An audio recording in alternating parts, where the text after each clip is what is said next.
กาทักทายสวัสดีเราพ่อแม่พี่น้องเนาะพบกับบรรยากาศตอนเช้าที่สามที่จังหวัดเป็นอยู่วงเวียงของเราพี่น้องจะเป็นตลาดกระเจ้าขายแคมทางขายพ่อแม่พี่น้องได้เบิ่งเนาะในตอนเช้ามื้อนี้พี่น้องเขาเจ้าจะมาจับขายสายซอยเนาะจะเป็นผักเป็นมีเนาะจะวงเวียงของเราเขาจะมาขายริมทางแบบนี้เลยจะเป็นแม่ค้าสาขาจะมีแต่ผู้หญิงเนาะจะมาขายจะเป็นผักเป็นวันละมาทำวันแหนมพี่น้องจ้างมาชาอะไรเจ้ามาขายตอนเช้าเราพี่น้องประมาณ10 โมงหรอกอาจจะเร็วเนาะเพราะว่าเป็นทางวันสัญจรเจ้าจะมาขายอยู่แต่เวลาตอนเช้าเนาะ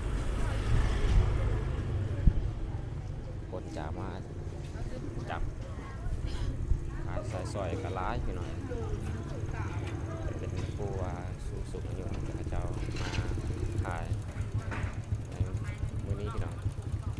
โอ้มองเวียงพวกเราก็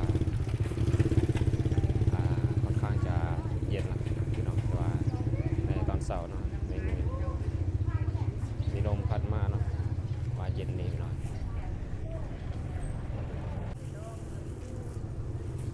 ว่าจะมีอาหารที่ว่าพระเจ้าปลูกเองเนาะหมดเยี่ยมแล้วก็ผักหอมผักกาดพี่น้อยหลายชนิดเนาะ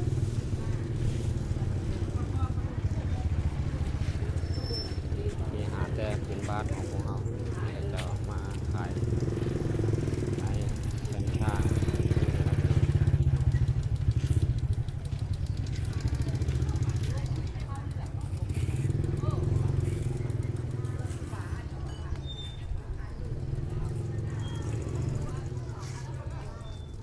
โอ้บางคนก็หลายพี่น้อยขนาดว่าตอนเช้าเนาะ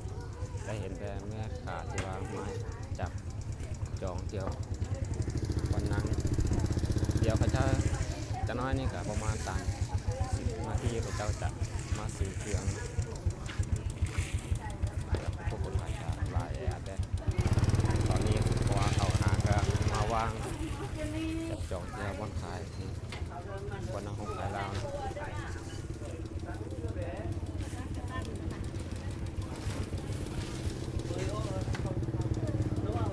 โอ้พี่น้องเนี่ยเดี๋ยวน้ำนะเดี๋ยวตัวนั้นเนาะ